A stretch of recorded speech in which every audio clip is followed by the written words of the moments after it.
Bonjour à tous. Dans cette vidéo, on va entamer un chapitre très intéressant qui est la cinétique enzymatique. Mais avant d'entamer ce chapitre, on va aborder quelques notions de base de la cinétique chimique.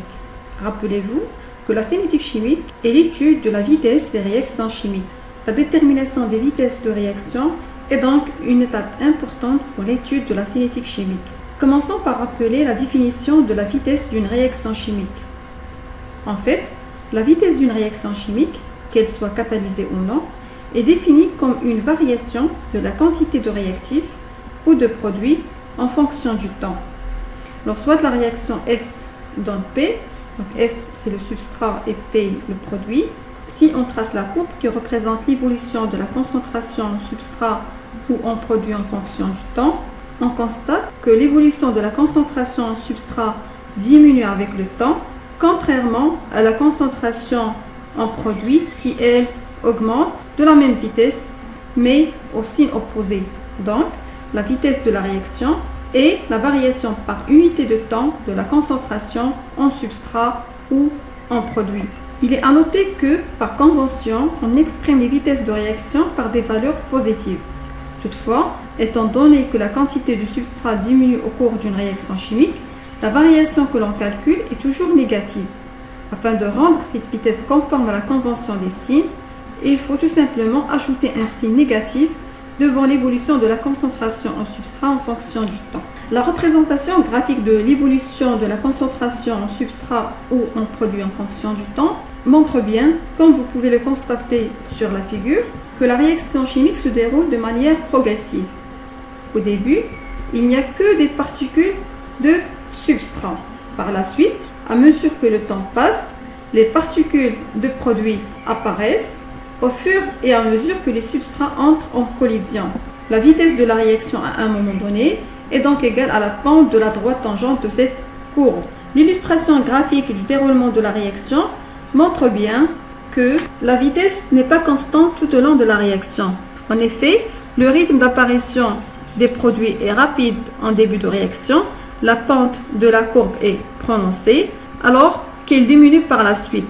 La pente tend vers l'horizontale et il en est de même pour le rythme de transformation des réactifs. Alors, soit une réaction impliquant cette fois-ci de réactifs A et B, dont le bilan global est A plus B donne C plus D, avec petit a, petit b, petit c et petit d les coefficients stéchiométriques. Alors, la vitesse d'une réaction n'est pas la même pour toutes les substances qui sont impliquées. Elle est plutôt proportionnelle au coefficient de la substance considérée. Donc, la vitesse de la réaction est égale à moins 1 sur petit a, c'est-à-dire l'inverse du coefficient stéchiométrique de A, multiplié par la dérivée de la concentration de A en fonction du temps. Alors, d de A sur d de T représente la variation de la concentration. Il est possible de l'écrire pour n'importe quel réactif. Donc, V est égal à aussi moins 1 sur petit b multiplié par la dérivée de la concentration de B en fonction du temps, mais sans oublier bien sûr le signe moins pour les réactifs. On peut également écrire la vitesse par rapport au produit. Dans ce cas, V est égal à l'inverse du coefficient stéchiométrique de C multiplié par la dérivée de la concentration de C en fonction du temps, qui est égal à l'inverse du coefficient stéchiométrique de T multiplié par la dérivée de la concentration du T en fonction du temps. Il est aussi possible d'écrire la vitesse de la réaction sous la forme suivante. Donc, V est égal à K fois la concentration de A exposant P fois la concentration de B exposant Q. Cette relation est appelée loi de vitesse. Dans cette relation, seuls les réactifs apparaissent. K est la constante de vitesse. Les exposants P et Q sont les ordres partiels de la réaction. L'ordre est généralement un entier positif, mais peut aussi être nul, négatif ou fractionnaire. On dit que la réaction est d'ordre P par rapport à A et d'ordre Q par rapport à B. La somme de P et Q est l'ordre global de la réaction. Alors, les ordres de la réaction ne sont pas nécessairement les coefficients stéchiométriques de l'équation chimique et ne peuvent être déterminés que de façon expérimentale. Donc, la vitesse de la réaction est proportionnelle au produit des concentrations des réactifs affectées chacune d'un exposant. Alors, je rappelle ici que K, la constante de vitesse, est indépendante des concentrations des réactifs. Il varie en fonction de la température selon la loi d'Arrhenius. Donc vous avez K égale à A0 exponentielle moins EA sur RT. Avec EA est l'énergie d'activation, R est la constante universelle des gaz parfaits à température T. A, c'est le facteur de fréquence ou de collision, à ne pas confondre avec le réactif A. Alors, comme vous le savez, pour qu'une réaction se produise, les réactifs doivent entrer en collision. Donc la température augmente le nombre de collisions entre les réactifs, donc K augmente avec la température. Retenons donc que la vitesse peut s'exprimer de deux façons différentes. Passons maintenant à la détermination de l'ordre de réaction et de la constante K. Avant tout, quelques rappels mathématiques concernant les intégrales. Calculer l'intégrale de x1 à x2 de d de x revient à calculer l'intégrale de 1. Or, la primitive de 1 est x, ainsi l'intégrale est égale à x2 moins x1. Calculez maintenant l'intégrale de x1 à x2 de 1 sur x, d de x. La fonction 1 sur x admet pour primitive ln de x, ainsi l'intégrale est égale à ln de x2 moins ln de x1. Calculez cette fois-ci l'intégrale x1 à x2 de moins 1 sur x carré d de x. Alors la fonction moins 1 sur x carré admet pour primitive 1 sur x, donc l'intégrale est égale à 1 sur x2 moins 1 sur x1. Rappelez-vous de ces intégrales, on en aura besoin plus tard. On va commencer par étudier la réaction d'ordre 0 ou nul. Considérons la réaction suivante, A donne C plus D. Donc C est une réaction à un seul réactif. Avec petit c le coefficient stéchiométrique de C et petit d le coefficient stéchiométrique de D.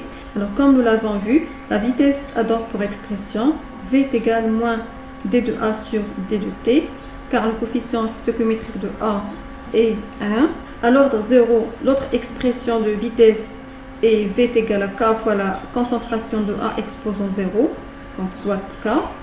Car comme vous le savez, x exposant 0 est égal à 1. Donc, moins d de A sur d de T égale à K. Afin de résoudre cette équation, on fait passer d de T de l'autre côté de l'égalité. On obtient moins d de A est égal à K fois d de T. Donc, d de A est égal à moins K fois d de T. En intégrant, on obtient l'intégrale de d de A est égale à moins K fois l'intégrale de d de T. À T0, la concentration est égale à 0, d'où les premières bandes d'intégration. Puis, à un instant t, la concentration est de A. On intègre alors la constante 1, comme nous l'avons vu précédemment dans les rappels mathématiques. Les primitives sont donc A et T. On obtient donc AT moins 1, 0 est égal à moins K fois T moins 0. La loi cinétique à l'ordre 0 est donc A à l'instant T est égal à la concentration de A0 moins K fois T. Alors, considérons toujours la réaction A donne C plus T. On a V est égal à K fois A exposant petit p. Si on trace la courbe qui représente l'évolution de la vitesse de la réaction en fonction de la concentration du réactif, on remarque que la vitesse de la réaction ne varie pas en fonction de la concentration du réactif A. On dit alors que la vitesse est constante, quelle que soit la concentration du réactif, c'est-à-dire que P, l'ordre partiel par rapport au réactif A, est égal à 0. On a donc V est égal à K fois A exposant 0 est égal à K. Donc, la réaction d'ordre 0 est celle dont la vitesse est indépendante de la concentration des réactifs. Alors, soit toujours la réaction A donne C plus T, on a la concentration de A à l'instant T est égale à la concentration de A au temps 0 moins KT.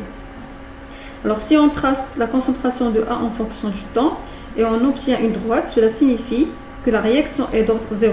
Ainsi, la pente est moins K et l'ordonnée à l'origine est la concentration de A à temps 0. Établissons maintenant la loi cinétique à l'ordre 1. Considérons toujours la même réaction chimique A donne C plus T. La vitesse A, donc toujours pour expression V est égal à moins d de A sur d de T. À l'ordre 1, l'autre expression de vitesse est V est égal à K fois la concentration de A exposant 1. Soit K fois A, donc moins d de A sur d de T égale K fois la concentration de A. Pour résoudre cette équation, on fait passer d de T de l'autre côté de l'égalité on obtient d de A est égal à moins K fois A fois d de T.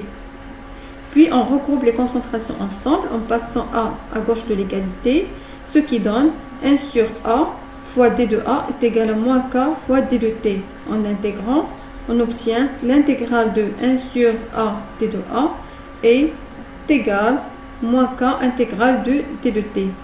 À temps 0, la concentration est égale à 0, d'où les premières bandes d'intégration. Puis à un instant T, la concentration est de A. Comme nous l'avons vu précédemment dans les rappels mathématiques, les primitives respectives sont ln de A et T. On obtient donc ln de A moins ln de A0 est égal à K fois T moins 0. La loi cinétique à l'ordre 1 est donc ln de A est égal à ln de A0 moins KT. Alors, soit toujours la réaction A donne C plus D. Donc, on a V est égal à K fois la concentration de A exposant P. Alors, si on trace la courbe qui représente l'évolution de la vitesse de la réaction en fonction de la concentration du réactif A, l'évolution de la vitesse de la réaction en fonction de la concentration du réactif A est une fonction linéaire. Il y a donc une proportionnalité entre les deux grandeurs. On dit alors que la vitesse de la réaction est proportionnelle à la concentration du réactif A. On a donc V est égal à K fois la concentration de A. Donc, la réaction d'ordre 1 est celle dont la vitesse de la réaction est proportionnelle à la concentration du réactif. Alors, considérons toujours la même réaction. Donc, on a ln de A au temps t est égal à ln de A au temps 0 moins kt. Alors, si on trace ln de A en fonction du temps et on obtient une droite, cela signifie que la réaction est d'ordre 1. Ainsi, la pente est moins k et l'ordonnée à l'origine est ln de A 0. Donc, en résumé, si on vous propose une série de valeurs expérimentales pour en déterminer la loi de vitesse de la réaction, on trace d'abord leur graphique de la concentration du réactif en fonction du temps. Si l'on résulte une droite, la réaction est d'ordre 0. Si c'est une courbe, on construit alors un graphique du logarithme de la concentration du réactif en fonction du temps. Si l'on résulte une droite, la réaction est d'ordre 1. Maintenant, on va déterminer ce qu'on appelle le temps de la demi-réaction. Il correspond au moment où la concentration est égale à la concentration initiale divisée par 2. Alors, pour les réactions d'ordre 0, on a la concentration de A est égale à moins K fois T plus A au temps 0. Alors, si je remplace A par la concentration initiale divisée par 2, donc j'ai la concentration de A0 divisée par 2 est égale à moins K fois le temps de la demi-réaction plus la concentration de A au temps 0. Donc, la concentration de A0 divisée par 2 moins la concentration de A0 est égale à moins K fois le temps de la demi-réaction. Donc, la concentration de A0 sur 2 égale à K fois le temps de la demi-réaction. Donc, le temps de la demi-réaction égale à la concentration initiale de A divisée par 2 fois K. Donc, dans une réaction d'ordre 0, le temps de la demi-réaction dépend de la concentration du réactif. Pour les réactions d'ordre 1, on a ln de A est égal à moins Kt plus ln de A0. Donc, ln de A0 divisé par 2 est égal à moins K fois le temps de la demi-réaction plus ln de A0. Donc, ln de A0 moins ln de 2 est égal à moins K fois le temps de la demi-réaction plus ln de A0. ln de A0 moins ln de 2 moins ln de A0 est égal à moins K fois le temps de la demi-réaction. Donc, je simplifie avec ln de A0.